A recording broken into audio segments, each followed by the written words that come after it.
This news probably comes as no surprise to anyone. I mean, we were all suspecting this.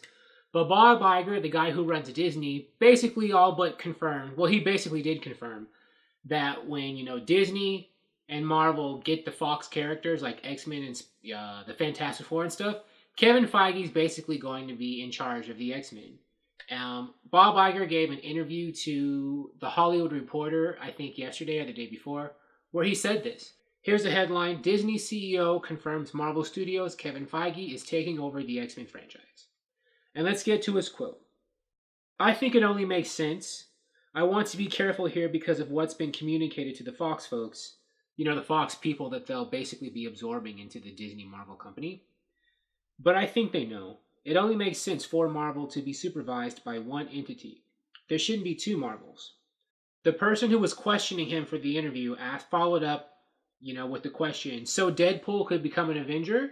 And, Iger was, vague, didn't confirm or deny, but said, Kevin's got a lot of ideas. I'm not suggesting that's one of them, but who knows? And yeah, who does know? I think that, I'm pretty sure that Kevin Feige is going to reboot the X-Men, but the only aspect of the X-Men he probably won't be rebooting will be Deadpool. I mean, possibly. He might reboot Deadpool too, but I could see him keeping Deadpool the way he is and just starting everything else from scratch. It would be interesting though, like, what kind of storyline reason could they keep to retain Deadpool the way he was in the previous, X-Men universe, the way Fox had it, to today. But since Deadpool's a character that breaks the fourth wall and speaks to the audience, they could find a way around it. Like, he kind of gets stuck outside reality or time, or is this weird anomaly. The same way Booster Gold kind of is in DC Comics. They can make it work. Especially, if we have in the Marvel Cinematic Universe, it's a situation where Thanos snaps his fingers and changes reality. And I'm sure at the end of Avengers 4, they're going to wind up changing it back. They could, say, oh, well, there's this other aspect of, another universe that's coming, but everything else starts. I don't know. They can figure out a way to make it work if they want to. I mean, they could reboot Deadpool, but I wouldn't be surprised if they kept him, the Ryan Reynolds Deadpool, the way he was, and just changed everything else. Just a whole new X-Men and Fantastic Four from a clean slate, and found a way to integrate them within the larger MCU, with Captain Marvel, America, and Thor and stuff. Or maybe they could keep the X-Men in like some kind of pocket universe, keep them as their own entity, and have, all the other Marvel going the same as it is now. But I doubt they'll do that. That just seems...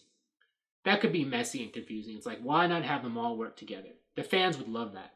Now, if that does come to pass, when it does come to pass, the Fox merger isn't going to be finalized, I think, until the end of 2019. So you probably will not see any X-Men or Fantastic Four characters being referenced or elements of their mythos in any MCU movies next year. Not until 2020 or 2021. Because, they have to start filming the movies first, where the X-Men will be referenced, or, well, they'll be planting the seeds, and I don't think they've started filming any movies yet beyond the ones they're already making. And then, after they film those movies, it'll be probably a year after they start filming before they actually wind up on screen.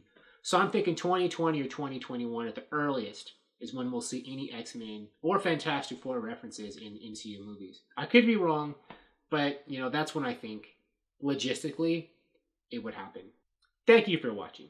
If you like this video, please like it on YouTube and subscribe to the channel because I appreciate your viewership, and I'll talk to you soon. Bye.